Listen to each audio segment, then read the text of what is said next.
Hi, welcome to today's video. In today's video, I'm going to tell you 10 things that I stopped buying to save thousands. So let's get right into it. These are 10 things that I stopped buying when I needed to cut down and save money. You can try cutting out one or more of these things, and over time you'll really see them add up. I've noticed that I've saved hundreds and I think actually thousands of pounds over time by cutting out these things. Also, I'm going to include an alternative for each one. So it means that you won't have to cut it out altogether, but there's an alternative to save you money. Number one is takeaway coffee. So if you're anything like me, you might like to grab a quick coffee on the way to work or if you're out and about. But these quick takeaway coffees can really add up over time. So if you think about it, maybe $5 here or £5 there, it doesn't seem like a lot, but it can actually add up, especially if you get one per day or maybe even more than one per day. It can actually add up. What I like to think about with these little treats, although it's not so fun, I think a good way to think about it is to think about them, to put them into perspective in terms of hours of work perhaps. So say you get 5 coffees a week, say that's about $25 or £25 in a week. Think about how many hours at your job you would have to work to make that money back. So it may be just an hour of work, maybe a couple of hours of work. But the point is, it's making you think about it in terms of, oh, I have to work at my job for this many hours to get these coffees, and it kind of puts it into perspective a little bit for you. So that's a really nice tip. Now, we all like to treat ourselves, so if you can afford to treat yourself and you really can't live without your takeaway coffees, then how about just going for one takeaway coffee a week? So cutting right down, and that will really help your budget. And even better, if you can manage it, how about trying to make some coffees at home? So that will save you a lot of money. Number 2 is buying lunch at work. So I know it can be really convenient to just grab your lunch when you're on the go, when you're at work and you're busy, but it's actually really expensive, and also it can tend to be quite unhealthy as well. So if you prepare your lunch yourself, it does take a little bit of extra time, but you can always do it the night before and prepare your ingredients perhaps at the start of the week. Then you've got everything you need, you know what's going into your meals, and most importantly for this list, you're saving yourself a lot of money. Plus, if you make it the night before and take it with you, you're less likely to buy it because you know you've got that lunch with you in the fridge. So the alternative here, like with the takeaway coffee, is to make your own. Number 3 is takeaways. So I really had to cut down myself here because it got to a point where I was having quite a few takeaways every week, and it was really becoming really expensive and also quite unhealthy. So I really wanted to cut that down myself.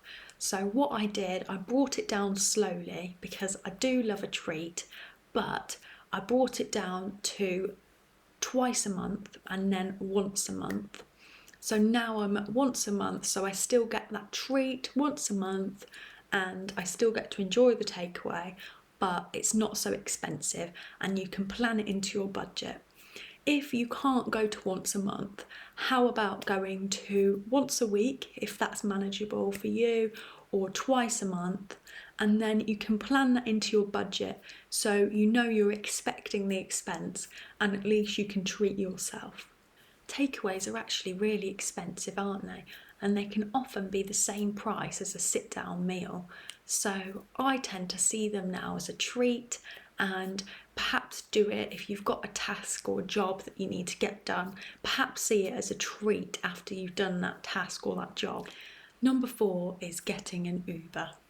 So like many of the things on this list, it's pretty convenient, isn't it? And sometimes if you're really tired, you just want to get an Uber to get home, and that's fair enough. But if you can, just try and cut down on this. So I'm not suggesting that if it's late at night or if you're really exhausted, of course get the Uber. But perhaps if you just can't be bothered to walk, maybe even get the bus, get the train, or even better, walk. You can get your steps in, it's cheaper and it's more environmentally friendly. So what more could you want, really? Now, I know this is a lot easier if you actually live somewhere central. If you live in a city, then it's a lot easier to walk everywhere. I know perhaps if you live somewhere a bit more rural, can be a bit more difficult. But see what's available in your area, give it a go if you can, because this can be a really great way to save yourself some money. Number 5 is buying fancy groceries. My tip here revolves around shopping in the stores where you can get the best bang for your buck. So you can save yourself money by shopping in a cheaper store where you can still get everything you need. So what you need to do is look for unbranded items. Go with a shopping list so you know exactly what you're going for, and don't try really hard not to deviate too much from the list. I know, especially if you go shopping when you're hungry, you can end up just buying everything. So try to keep to the list where you can. That will really help you. Also, plan your meals as well. So when you make your list, plan what you're actually going to get, and also try and revolve your meals around a cheap starch such as rice or pasta, because that can actually help you save some money too. Also, try and shop around where you can. Perhaps look for the products that you always buy and see if you can get them cheaper elsewhere, because you often will be able to. And if these are products that you always buy, they're essentials, then it's better if you can get them cheaper and you'll have the satisfaction of getting a good deal as well. Number 6 is clothes. So I know it can be really tempting, especially if there's a sale on. You might want to buy lots of new clothes, but my tip here revolves around checking what's already in your wardrobe, seeing what you already have, because there's probably, if you're anything like me, there's probably a lot of things in there that you've forgotten about. And when the next season comes around, you might realise that you've actually got something quite similar, so you don't actually need that thing that you were going to buy. But if you do, if you find out actually this is really unique to my wardrobe and I really need it, then what about trying the one in, one out technique? So think about, is there something in my wardrobe I could sell or donate in order to make way for this new thing? So that can be a really good tip. So don't buy anything new before you get rid of something else. So that's a great tip. And if you sell it online, then actually you can use that money to buy this new thing as well. So you'll actually be saving money that way as well. Number 7 is food delivery subscriptions. This tip revolves around cutting out those food delivery subscriptions. So these can range from recipes and ingredients delivered in a handy box, so they're just ready for you to make. Or the one that I used to subscribe to was actually a load of ready meals ready to go in the microwave or in the oven. But these were actually plant-based meals and they actually were pretty tasty, and on the whole they were pretty healthy. I really liked them because they were really convenient, but I actually found them to be really expensive. When you work out the cost per meal, they were pretty expensive. So if you're trying to save money, they're not really the best. What I would recommend here as an alternative is planning some recipes, finding similar recipes, because you can actually find similar recipes online. Find them online and think about meal prepping, planning your meals out. And what you can do is actually batch cook and make a large amount of certain recipe, and then you can put it in the fridge or put it in the freezer, and you can have those meals a couple of times or maybe 3 more times maybe over the course of the next month. Perhaps have this meal once a week for the next month or so, and then you've actually saved yourself some money and you've had a tasty meal as well. So this one, it does require a bit more preparation, but it can really save you money. So that's why I included it here. Number 8 is unnecessary home items. I know it's debatable what is unnecessary, but here I'm thinking about things like candles or cushions that sometimes are more wants than they are needs.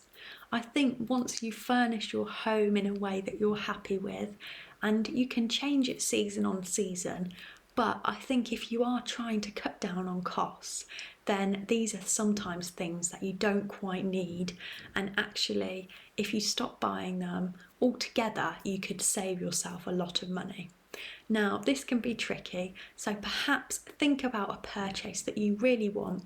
Make sure you've really thought it through, especially if it's a big purchase, and think about, if it is a big purchase, how you can actually build it into your budget. Or if it's a small purchase, then of course treat yourself if you can afford to. But if you're trying to cut down, then these things can actually go.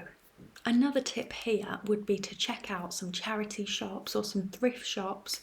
If you're looking for a unique item or something that would go really well with the decor in your home, you might actually save a lot of money rather than buying it from a trendy store or an online store. Check out a charity shop and you might get it for cheaper. Number 9 is unnecessary beauty products. So I know everybody has their beauty products that they consider necessities, and I'm not suggesting that you cut these out of your budget completely. All I'm suggesting is that perhaps you cut down on those want purchases, those purchases that aren't these things that you regularly use, that you regularly reach for on a daily basis. Of course, I'm not suggesting that you stop buying your beloved hair products or your beloved makeup, but I'm just suggesting that perhaps you don't need that many eyeshadow palettes, or you don't need all of the new lipsticks on the market. So just thinking a bit more mindfully when you make these purchases and thinking, do I really need that purchase? Because if you're looking to save money, if you're really looking to cut down, then this can be a big expense, and it can be a way that you can cut down at this moment to try and cut down on your spending. This can be a big expense for some people, so just try and cut it down if you can, because if you're looking to save money, then this is a really good one to start with. Number 10 is subscriptions where you can share an account. So here you might think about Netflix or Disney Plus. So this might be a place where you can actually share an account with a family member, or perhaps you pay for the account and the whole family shares the account. So actually you can cut down some money here. Perhaps you can even cut your bill in half or even quarter your bill, and actually you're saving yourself some money on a monthly basis, and it's actually really easy to do. And you can just get a family account or an account where you can have lots of devices on at one time, and it can save you a nice bit of money here. Here, I'm not even suggesting you get rid of your subscriptions. Of course, if you do that, you will save yourself even more money. But if you love your subscriptions, if you can't see yourself without watching that Netflix show, then how about share your subscription price with your family or your friends and save yourself some money. That concludes the 10 things that I stopped buying to save me thousands.